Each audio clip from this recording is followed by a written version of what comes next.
But if you want...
We won't be able to hear the participants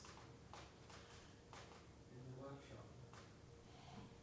So there's more online reason people are watching on YouTube TV. I'm sorry, I understood. I misunderstood. Okay, we'll just talk. Yeah. We'll just talk. We won't take any questions.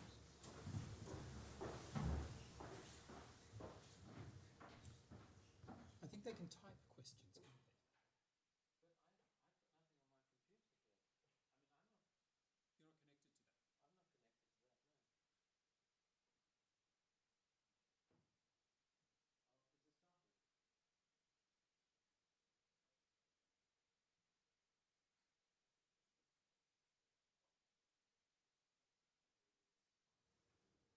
mean,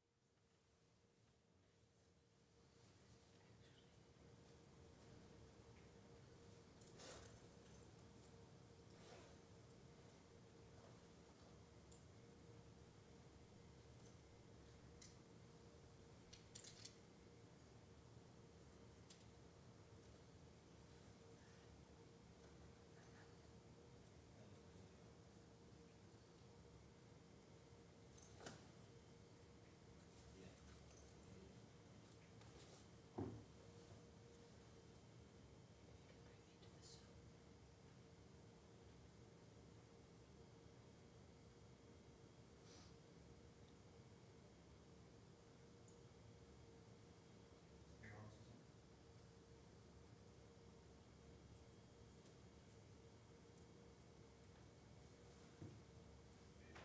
We're on. Yeah. Good morning, everybody. I can't see you, but I'm sure you're all out there somewhere, all over the country or all over Cape Town.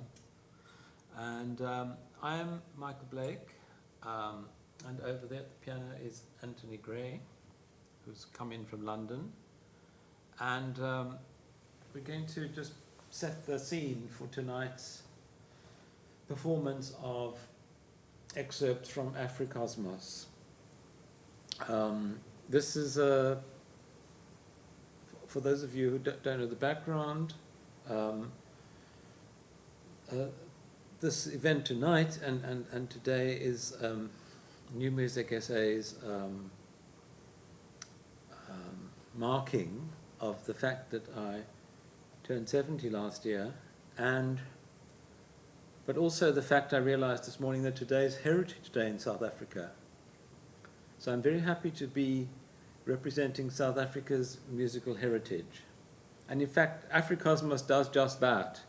It covers a wide range of musics, and from the whole of Africa, and particularly South Africa, just as Bartok's Mikrokosmos, written earlier in the last century, in which Bartok represented music from Eastern Europe, the music of his home country and surrounding countries. But I first want to start by explaining how this all began for me.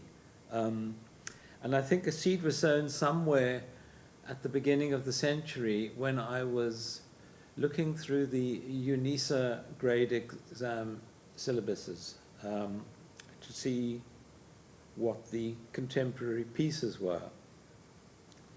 And I was struck by the fact that none of these were particularly contemporary, were particularly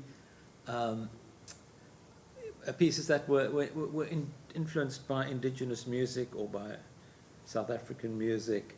I mean, some of them had ridiculous titles like Roly Poly or Mooi Meisies Vrye Blomme or Do gaan kuier, Do goes to visit.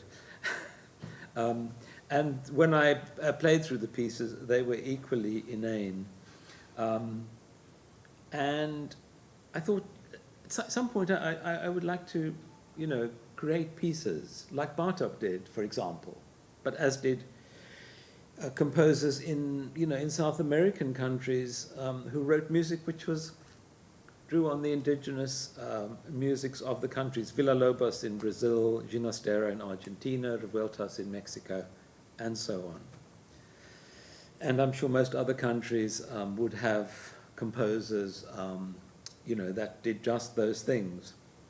So, and then in 2003, the English pianist Thalia Myers, who was editing a series of albums for the Associated Board of the Royal Schools of Music called Spectrum,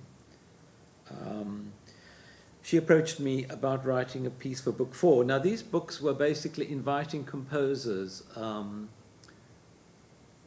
all the leading composers in the world, to contribute a piece for younger players or young players without patronizing them or writing down, as it were. And I think, that's the problem that I had with Roly Poly and Mooi Meisies and Do gaan kuier, is that these things were very, people thought, we're writing for children, we must tone it down. And whereas these Spectrum collections of pieces, which are very much available, and there's recordings of all of them, CD recordings, the composers simply made them perhaps technically a bit simpler, but the ideas behind them are still very much what those composers would have done if they were writing, for fully professional musicians or fully professional orchestras or whatever.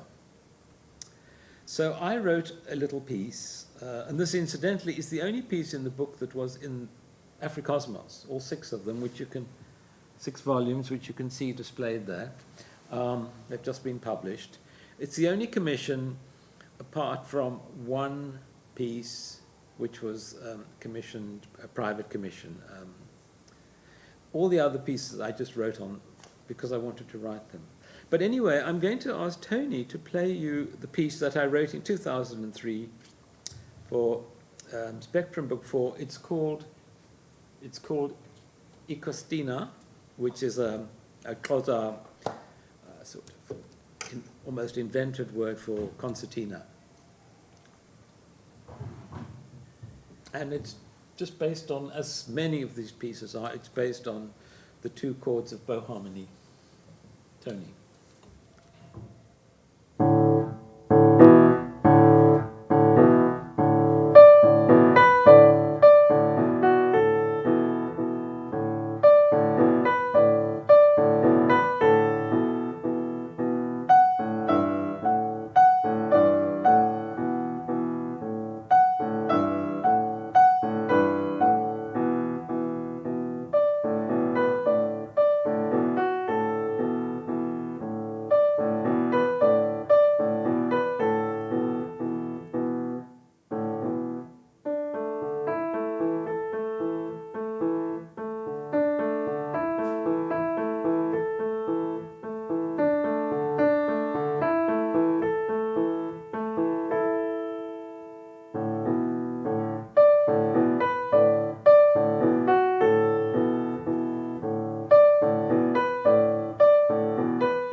Right, so that's a little taste of from book 3.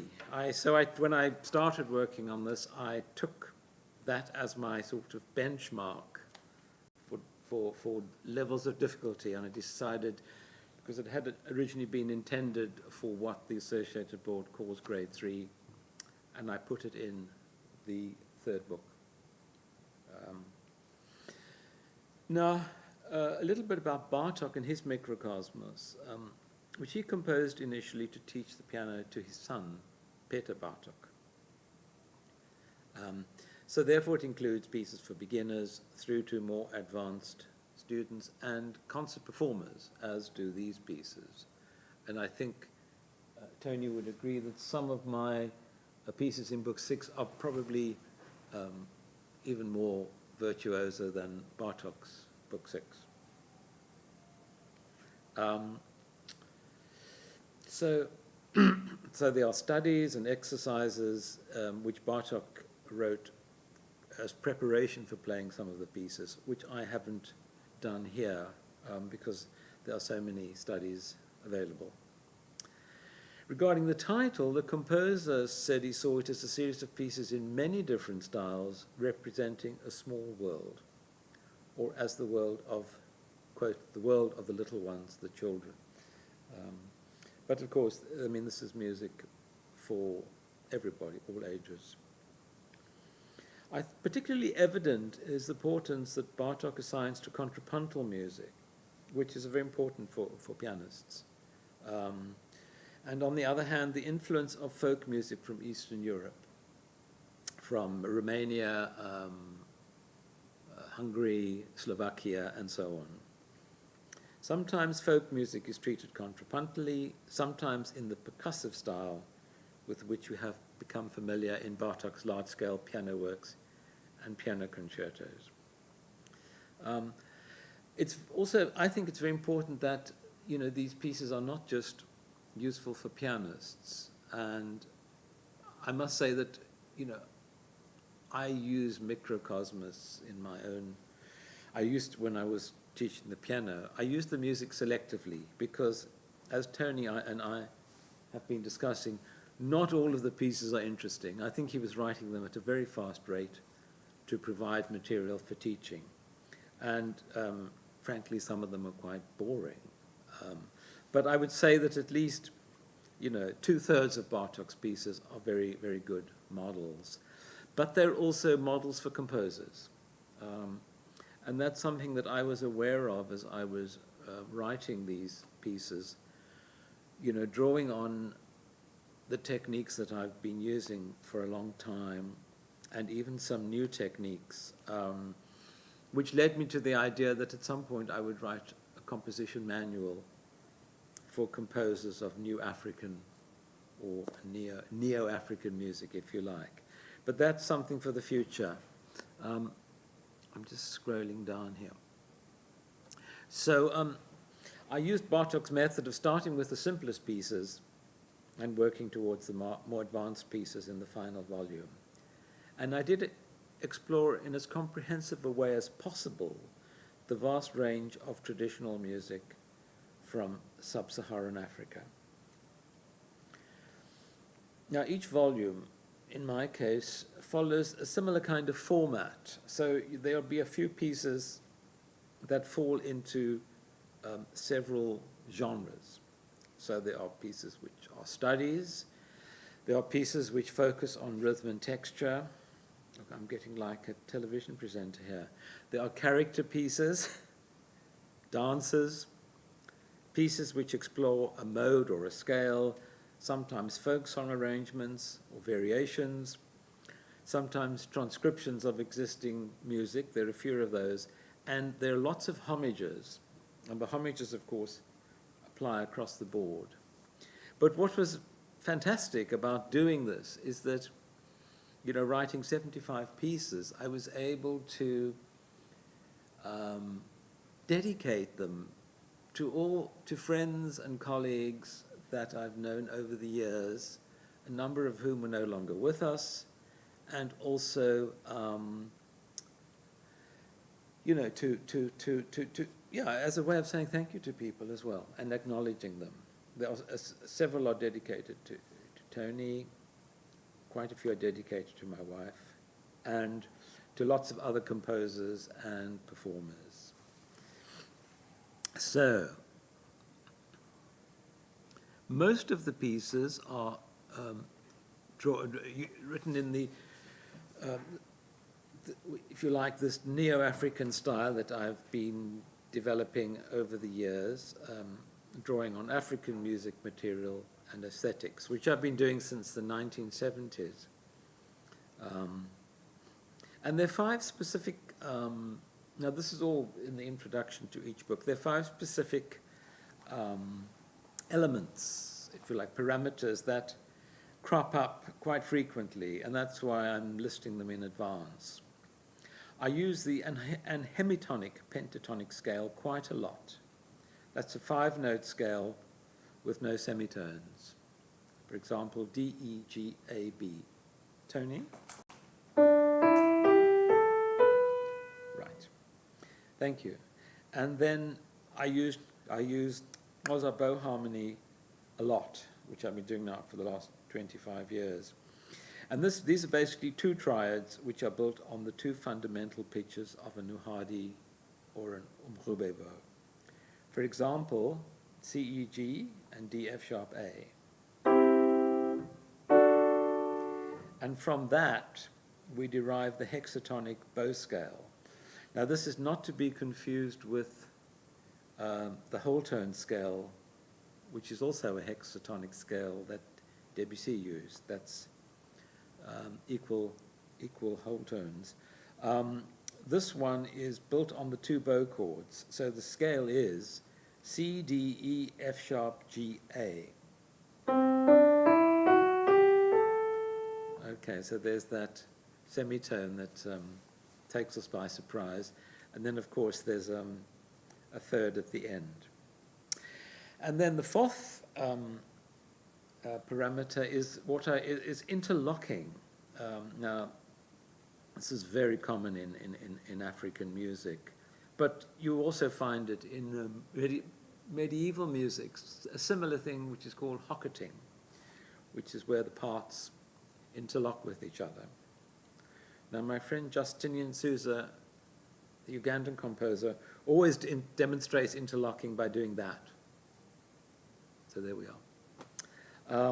Different rhythmic parts alternating to create a single line. And even though the individual players are not playing so fast, because they're interlocking, the overall impression is that it's going at great speed. So it sounds very virtuosic. And then the 5th one is polyrhythm, which is essential, which is an essential part of African music and a lot of other musics too. But basically, these are simultaneously combining, contrasting, or different rhythms. So all of these turn up regularly in the pieces. So now, what do we talk about? Perhaps I'll just drop into some of the pieces, and maybe some of the pieces that are going to be played tonight. Except I haven't got the program, so I don't know what the program is.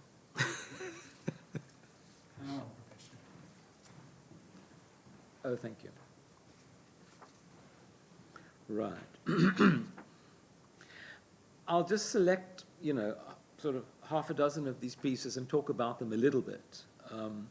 Now, one of the things that I was thinking about when I was doing this, and I started working on this project seriously in 2015 when I was invited to apply for a month-long residency in Italy in the town of Bellagio.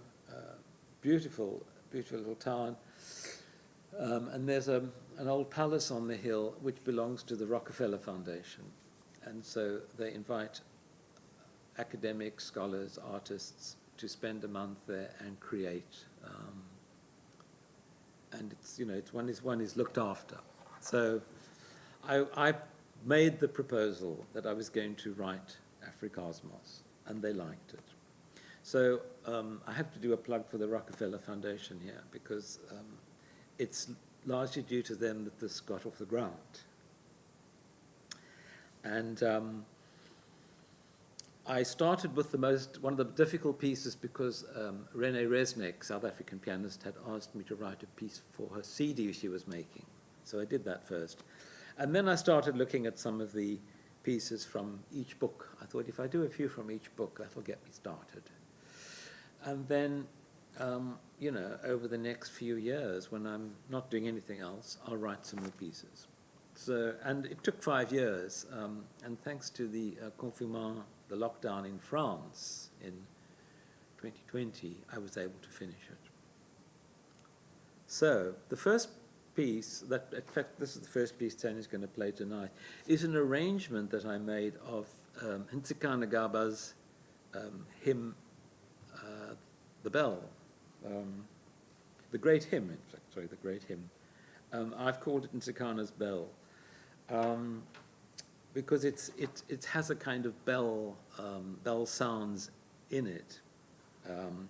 And I decided I would use I thought, young players, they like to have fun. They don't just want to sit at the keyboard. So that's why there's a piece in which they play on the strings. There's one in which they improvise wearing gloves. And then there's this one in which the overtones of the piano are explored. And I did that to create the bell sounds. So this is Ntsikana's Bell.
Super. Thank you, Tony. So that was, exploring the harmonics of the piano is very common technique amongst post-war composers. People have done, even Schoenberg, in fact, did it before the war in his Opus 11. So it was nice to be able to use it in this way. So it's not just the idea of, let's have some overtones, but it was deliberately to explore the bell sounds of Ntsikana's hymn. So that's one type of thing, an arrangement of something that exists. There's also an arrangement of Bokway's hymn, and so on. Now, another thing I did was to explore popular traditional styles. So there's a piece in Khuma style, typical of Cape music. There's a piece called Tiki Dry, which is based on Afrikaans folk music, and there's a piece called Shakon in Mbanga style. Now, the South African composer Surendran Reddy, who died 10 years ago, very young, was almost obsessed with the Mklanga music, and he was both a classical and jazz pianist, and he came up with this concept of class, which was a fusion of classical and jazz. But in his memory, I wrote this little piece using the Mklanga chord sequence, and realized, of course, that actually it's just a chaconne. Can we hear that one, Tony?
Thank you.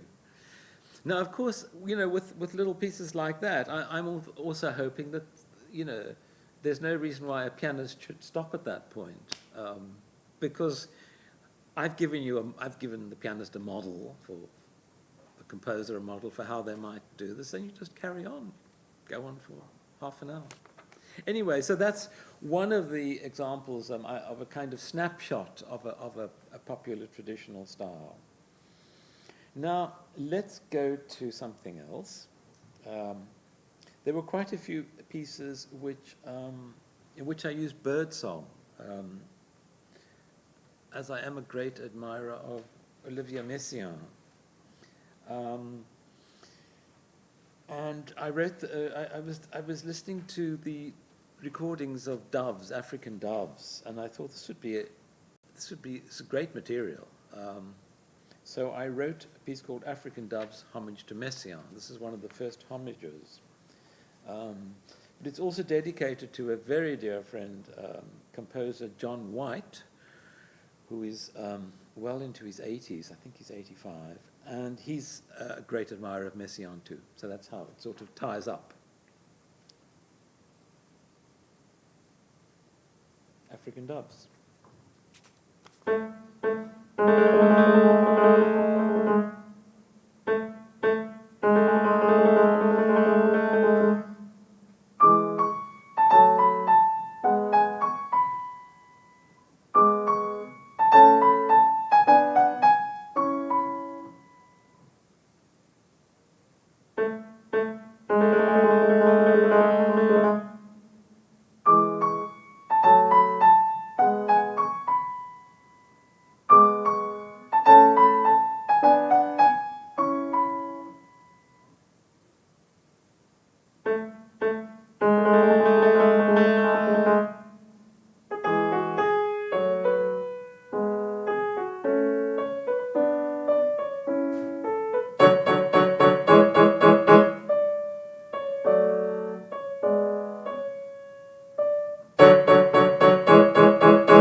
Thank you.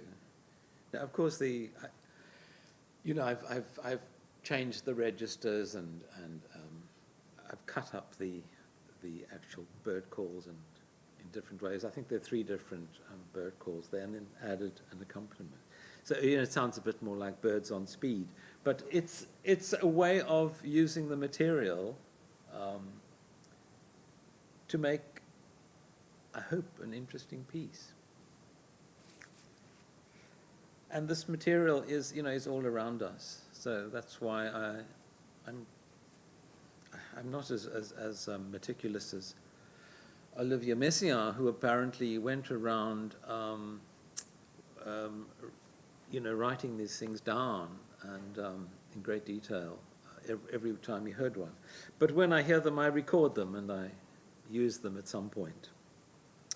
Okay, so that was, something about the birds. Now here's another sort of area of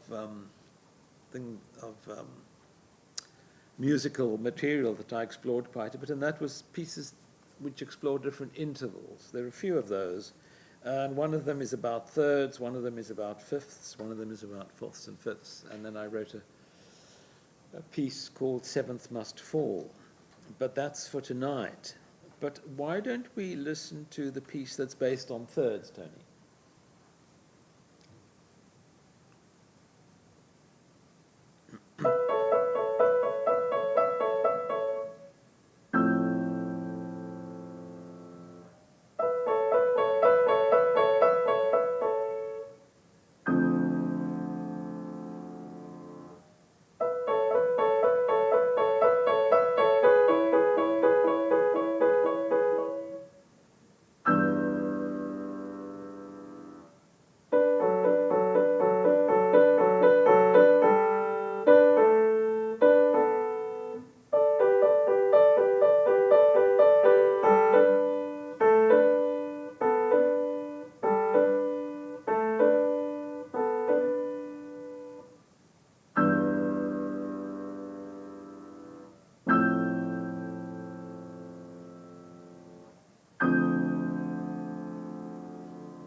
Thank you. Now, that piece from a compositional point of view is it's a very simple idea where basically two different textures, the quaver texture in the middle, and then the texture, more sustained texture in the outer reaches of the piano, and those are just continuously played off against each other. With variations. And then, how do you end a piece like that? So the answer is, of course, you have a little coda. And in this case, I was playing around with the bottom note every time. And it makes quite a sort of ambiguous harmonic ending. I wrote it for the legendary British pianist John Tilbury, and he was fascinated by the ending. The ambiguity of the ending. So those are the pieces that play with intervals. Now I just want to go back to the first half of the concert, where there are going to be a few homages tonight. I hope you're all getting excited about tonight and dying to get along, online or offline, out of line. I want to go back to Sense of Childhood, which is a homage to Schumann. Now, as far as we know, Schumann never came to Africa. No, he didn't. But he wrote a wonderful cycle of pieces, which almost every pianist has played, called Scenes of Childhood. And also another set called Forest Scenes. And I love Schumann. I mean, it's almost one of my top. He's up there with the best for me. And a few years ago, I was in Cape Town and I was walking in in Newlands Forest, and I was struck by the pines, the smell of the pines, the scent of the pines. And it took me back, decades to when I was a kid. And so what I did was I thought, God, scenes of childhood, sense of childhood. That's not sense, but SCENTS, that's scent.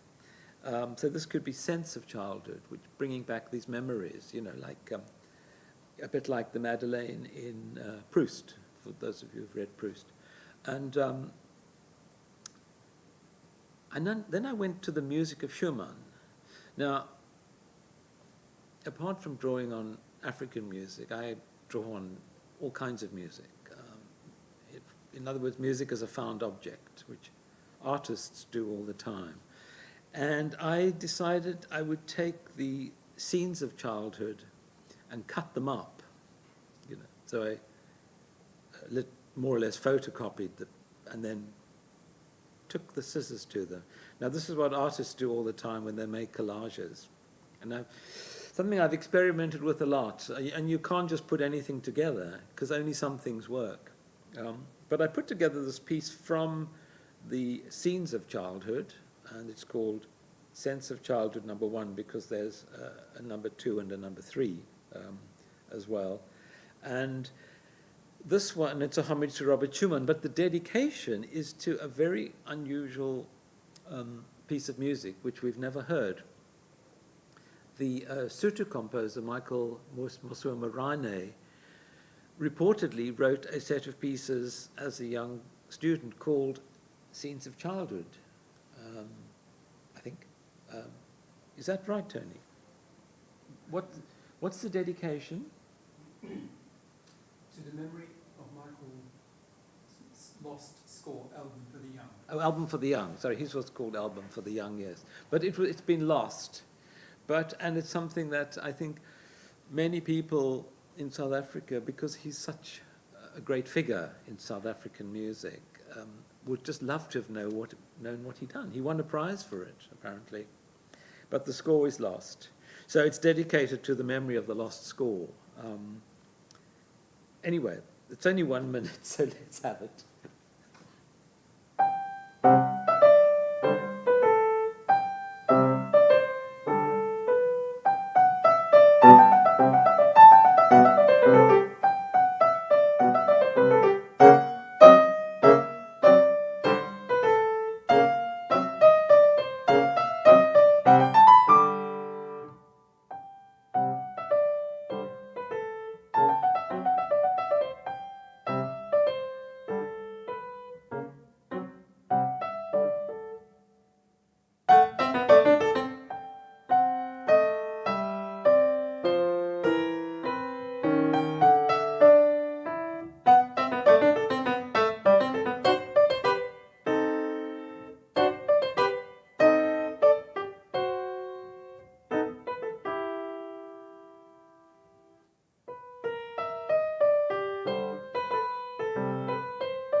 So I can safely say that every note came from Schumann, but I put it together.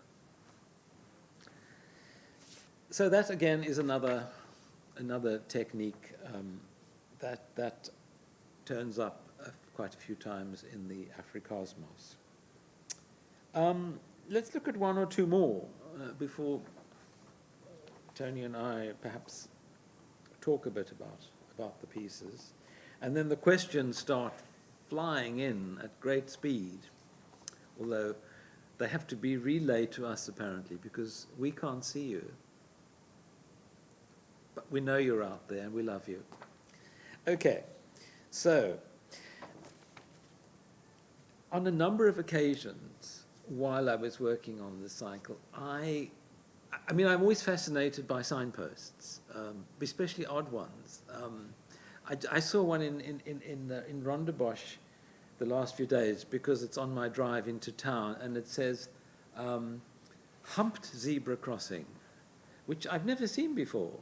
But that's because the zebra crossing is painted on a hump, you know. And then there's a special sign which says humped zebra crossing, so you don't bugger up your wheels. Okay.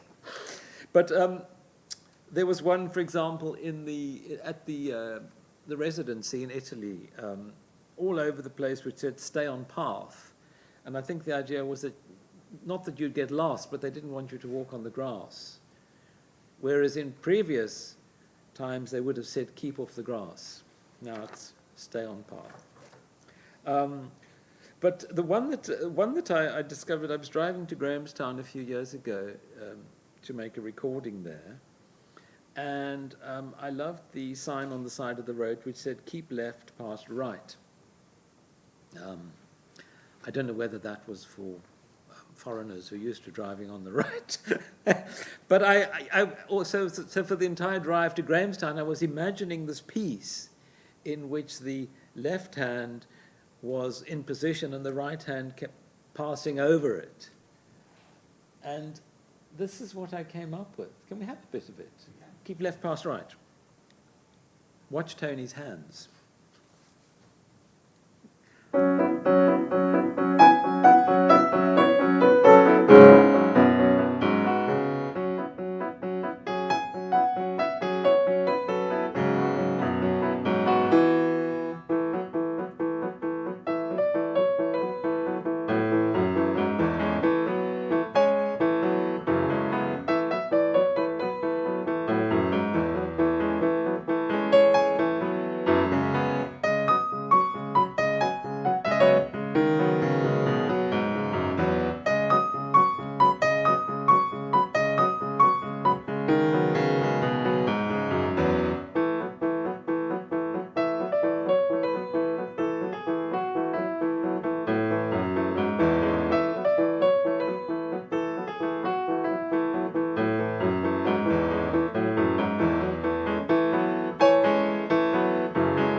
Very nice. I think I'm just going to mention one more piece, and this is a particularly, I suppose this is one of the most unusual pieces in the album, and it's called Haiku. Now, I'm assuming everybody knows what a haiku is, but I'll just remind you. It's a very short poem, and it's of Japanese origin, and it consists of 3 lines. The first line is 5 syllables, the second line is 7 syllables, and the third line is 5 syllables.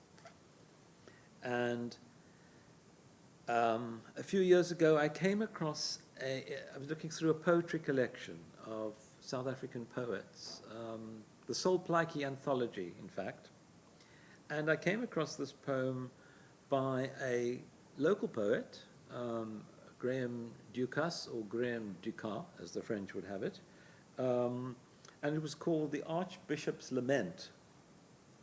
And it was a perfect haiku, and it went like this. It goes like this, rather.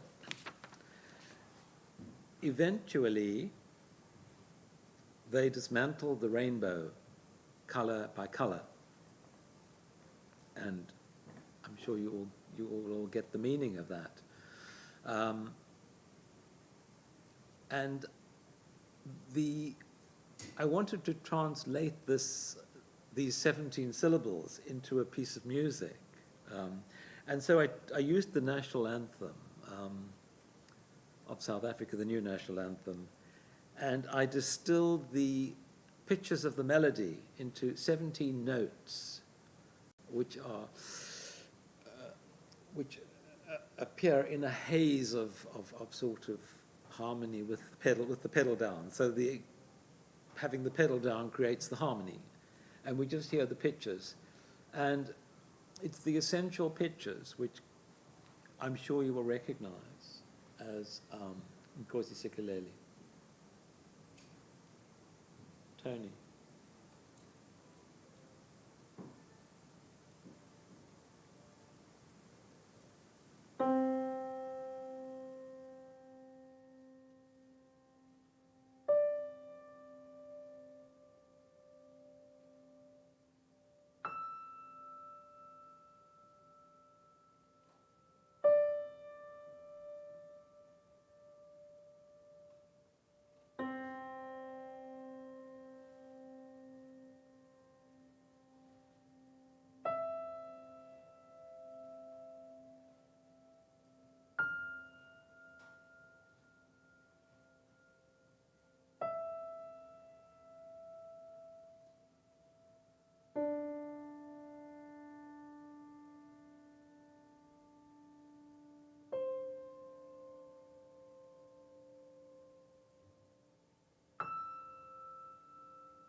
Thank you.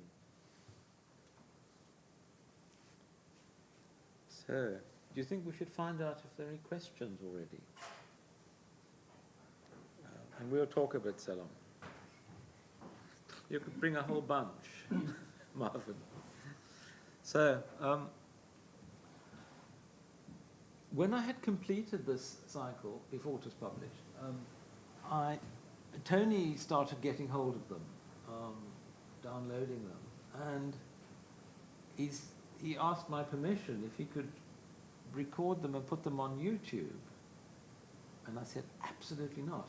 No, and that really was, I suppose, in a way, their first outing, apart from the couple of pieces that had been premiered by other pianists. But and then shortly after that, he said to me, I think we should just record this lot.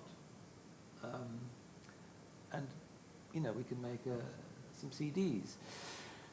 And I said, excellent idea. But I don't know if this is the sort of question I can ask, but what really struck you about these pieces, Tony? Because you know, it's been a great joy to me that you have just embraced the whole project. I don't know, there were several things. The uniqueness of it, in some ways, obviously it's a copy or a homage to Bartók rather than a copy. But so many things about it seem to me to be unique. The music, the different musical languages that someone like me just simply doesn't have access to.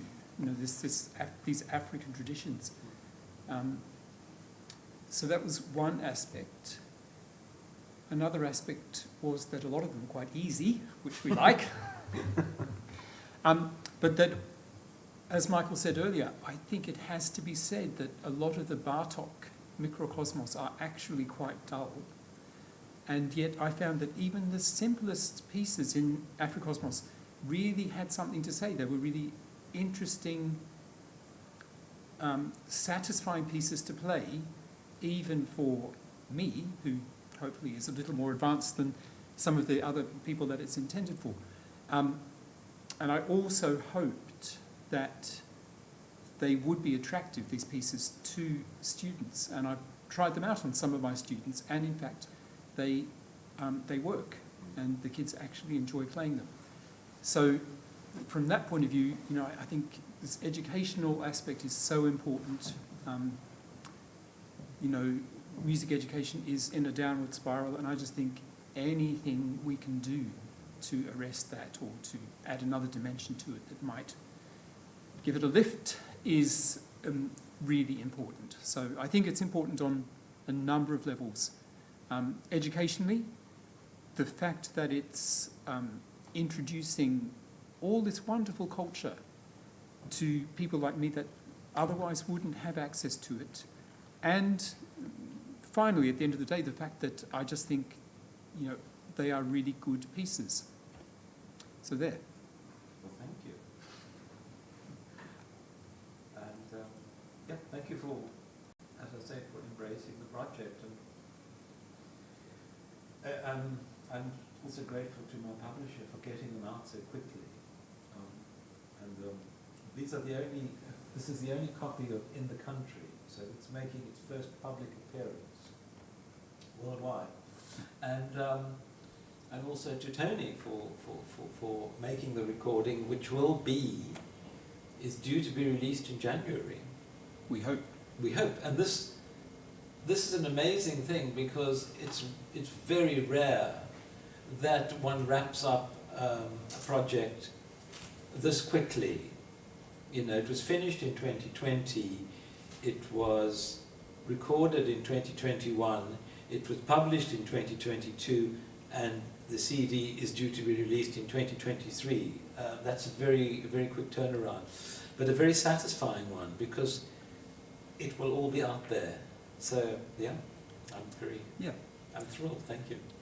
I might just say a couple of things about the process that we Michael and I, worked through this project on. Initially, when we started talking about the recording, the pieces were finished, but you know, we decided to work through them. Michael was in France, I was in London, so we did it on whatever we're doing it on.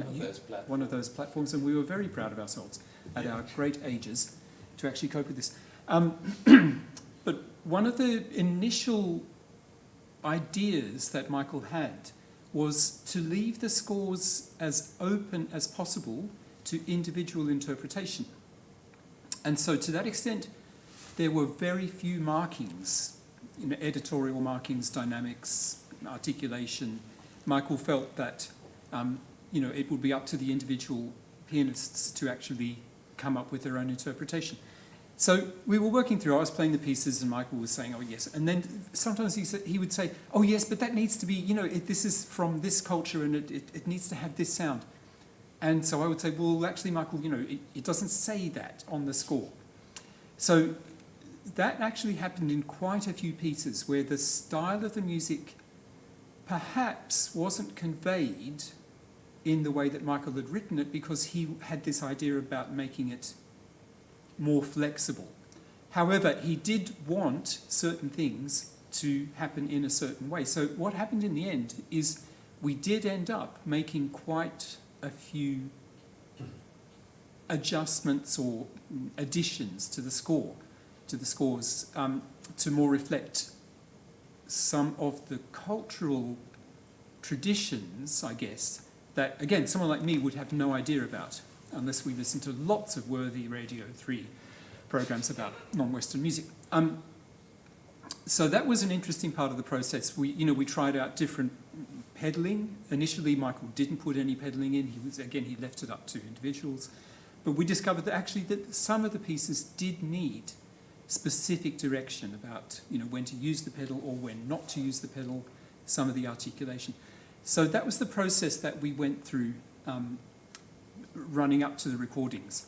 And even, in fact, in the recordings themselves, you know, on the days when we were recorded, Michael would sometimes feel that something wasn't quite right, so we had to adjust, you know, the performances more or less on the spot.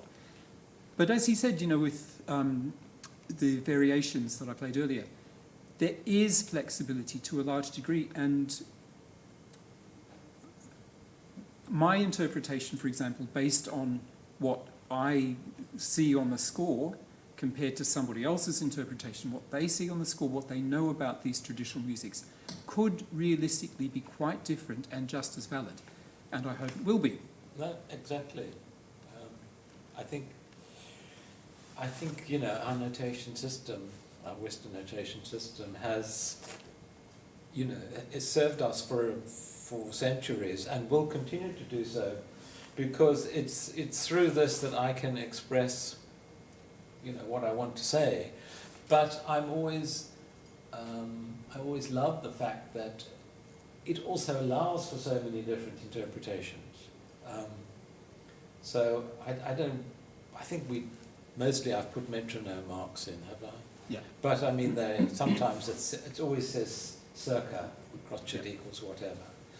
So that, I mean, for example, the first piece, the E Costina, when I play that, I play it faster. So, but that's how it happens. And I think Michael played it differently as well, and Athalia plays it differently on her recording. So, but you know, it still makes its point. It still comes across. So that's one of the great joys of composing and making music, is that there are so many different interpretations. And I'm not one of those composers, you know, who's at the rehearsal with a metronome or a stopwatch saying, no, can't be 59, it's got to be 58. Or whatever. The other, I mean, I should say that for the recording sessions, I couldn't, because of for COVID, I couldn't go to London or to the UK, but I sat in on Zoom, and I had good speakers in my study, and it was actually, you know, much as I don't really get on with online things, I was very happy doing it that way. And I was very happy to have him several hundred miles away. Yes, it was one of those occasions, you know, during Zoom, during COVID, everyone was working at their desks, and most people weren't fully dressed. But it was one of those occasions on which I very deliberately put my shoes on, because I thought, I can't go to a recording session in my slippers. Anyway, and there was one piece which didn't work for me. It was Supermoon, which is a piece in which the strings are strummed and the chords are held, and then the sound resonates, and sort of Simon, the miracle worker behind the desk, tried about 10 different versions of it, editing and moving things around, and then in the end Tony re-recorded it on an occasion when he was doing another recording session, and I made sure we got it dead right that time, and then we still had 3 versions to choose from.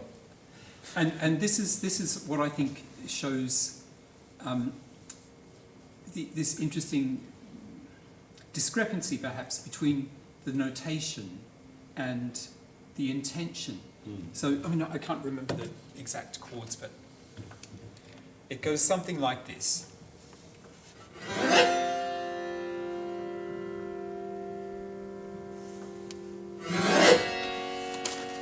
That was completely the wrong chord. Yeah. Now, I think that's more or less what we arrived at, but my initial reading was more like this.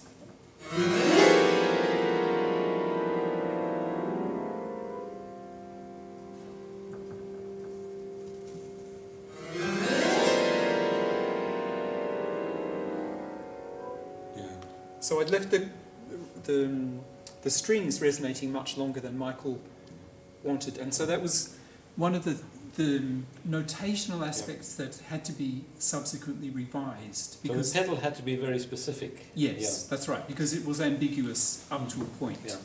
Now, what happened in the recording is that we all thought it was quite nice, actually, and we liked the result. But then when Michael went away and thought about it, he decided it really wasn't close to what he wanted. Just when Simon sent me the edit, and I Yes. listened to it. Yeah. So then, that was when it became obvious that it would have to be re-recorded because it was so far away from Michael's intention.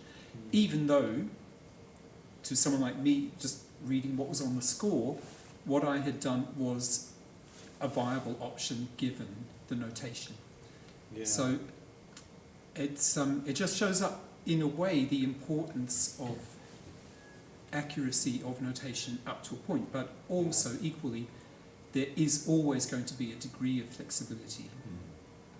I think, yeah, I mean that that piece was a particular case. I mean, with a lot of the other pieces, there's not that kind of ambiguity. That's right. But we felt that because this is the recording, this is the premiere recording that's going to go out there, and hopefully, lots of young pianists will be listening in and wanting to strum the strings of the piano, or if they haven't got a grand piano, it can be played on the keyboard. I've put in an alternative instructions for that. But then, we want them to hear it as I heard it, I suppose, really. So, questions? No questions? Have they all gone home? Are they? Come on, there must be a question. Do you have Christine, a question? you have a question? We have Ludwig II here in the hall, who's come all the way from Amsterdam. My dear, dear friend Christina Urbiak, that composer. And Well, I must say I've really been so very thrilled with the idea that Michael has made this companion set of pieces to Afrikosmos, which I dearly loved when I was learning to play piano, and particularly when I studied piano playing the fifth and sixth books, which were pretty darn difficult. And now you're saying that book 6 is even more technically challenging. So yeah, bravo to Tony for playing. I'm looking very much forward to the concert this evening. thank you. I think, I was thinking, when Bartók wrote his most technically challenging pieces, which would have been before 1945, so pianists had reached a certain level, and I thought by 2021 or 2022 or 2021, I finished it, they should be at least 7 or 8 decades better. Thanks. And of course they are. What do you think is the most difficult piece? The Dance in Siaki style?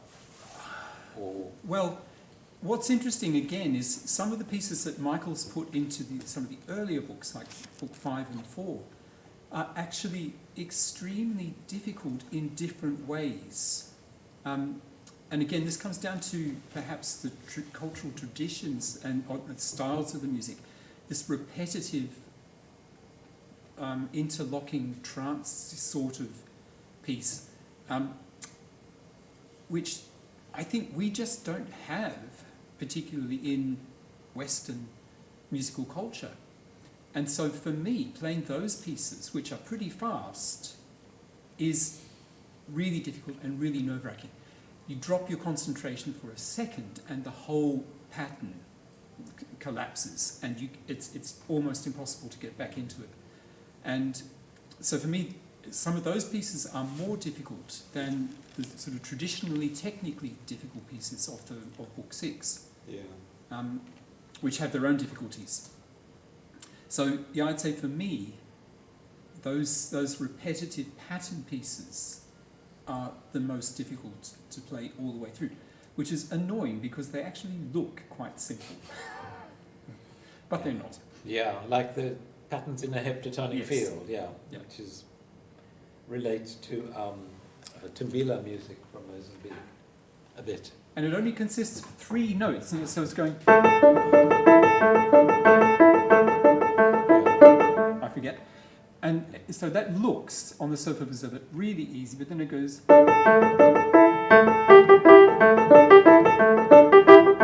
So it introduces one note and the whole thing collapses. And you're welcome to point and laugh at me tonight when I get it all wrong. I was thinking, but talking of playing those kind of repetitive pieces, I mean, it's a bit like playing Steve Reich's piano phase, which is for 2 pianos. And it's very simple, repeated material, but you have to get out of phase. And the worst thing that can happen is that you get back into phase by mistake. And somebody's come up with the solution of 1 pianist to 2 pianos. I've seen there's a YouTube video of it. It's very clever. We've got 5 minutes. What should are those 2 composers online? The one piece, but it's not awesome. Okay. Should we look at her piece quickly? This is Kelsey.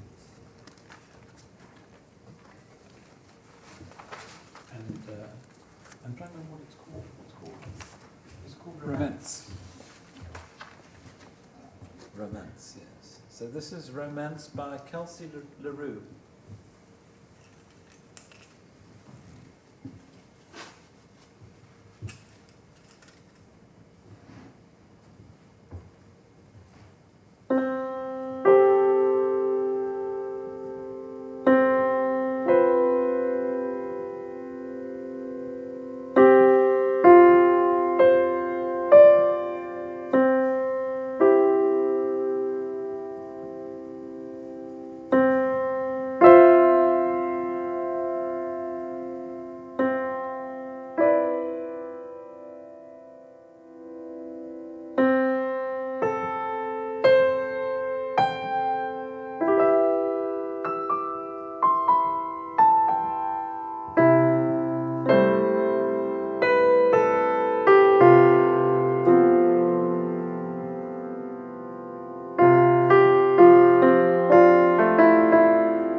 Satie-esque, perhaps, Yes, with an extra beat. with an extra beat. Satie with an extra beat. Yeah. unfortunately we can't speak to the composer, so we can't engage about it and find out what lies behind it. But I hope you were happy with the performance, Kelsey. This is nitpicking. Oh, Can I nitpick? Yes. So, for example, very often the tune, the melody, for example, bar 22, the melody ends with a dotted minim in a 4-beat bar. So you've got a 3-beat final note, but the pedal all the way through. So I'm always curious about these sort of anomalies because you're not going to hear the rest at the end of the bar. So why is it there? So, stay there.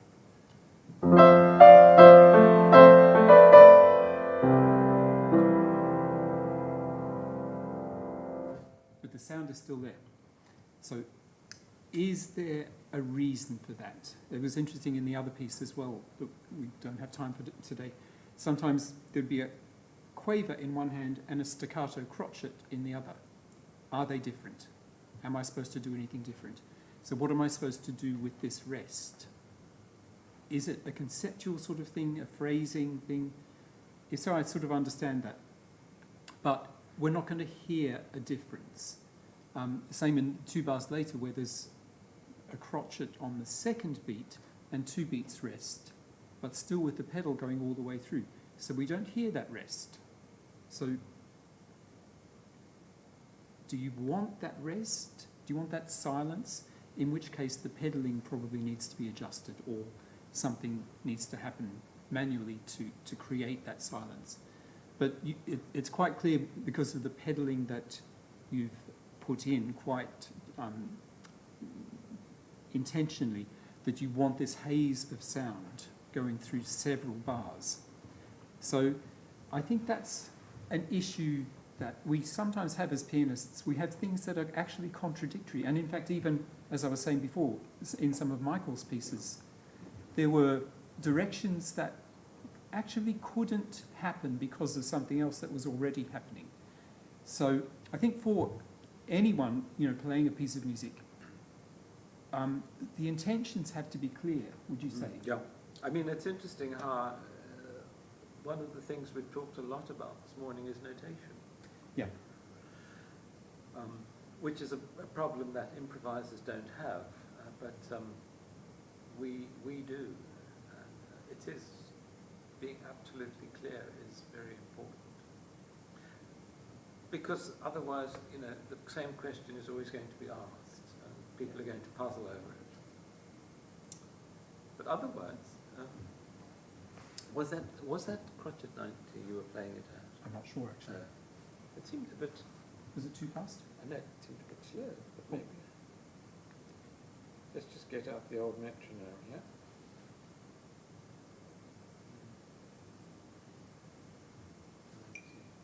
Oops, that's not it. Technology. He struggles every time.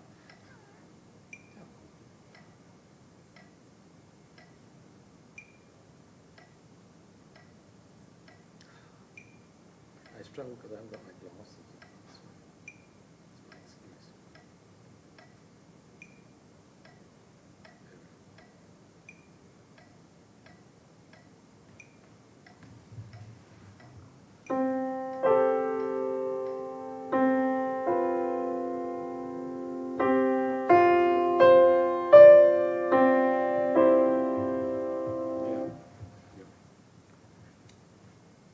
So then the other aspect is, yes, metronome marks directions. It says relaxed.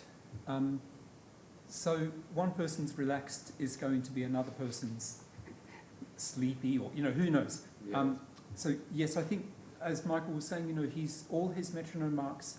He puts C 90, so around 90, because again, I think a lot of these things, when it comes down to it, it depends on the sound that an individual pianist is making, because we all make different sounds. So, one person's 90 isn't going to work, I would say, for everyone. So I think it's always a good idea to allow a bit of flexibility in that sort of thing. So always write C, unless there's something really specific. and you've got a little accelerando goes up 10 notches. That's fine. While I'm playing, I'm not going to be sort of sitting there, Yeah. working out exactly what 110 is. So it gives an idea of the feeling that you want to unleash. And so for me, relaxed is probably enough, would you say? Or do you think an idea of a metronome mark is also? I think a circa 90 metronome. Yeah. Maybe in brackets. Yeah. Yeah. In italics. Yes. Yeah, I think. And now I've forgotten the next thing I was going to say. Anyway, I think. And it may also depend. We've just been sent this individual little piece. It might depend on if there are other pieces around it. If it's part of a set, this could be a little slow movement of a sonatina or something. Again, it will be influenced by what precedes and follows it, perhaps. And again, everyone's going to have a different personal response to that. In fact, what I was going to say was, following on from that, it's also going to be affected by the instrument and the acoustic and your mood on the day you're playing it. Yeah. If you've just had an argument with somebody, you're in a bad mood, all these things affect how it's going to come out. And you probably won't be feeling relaxed at that point. And then there are recordings of composers, of course, at different stages of their lives who play the same piece at different speeds. Yeah. So, Yeah. I think, a degree of flexibility from the composer, assuming, they're happy with that, is always a good thing. Okay. Okay. Thank you. Clap.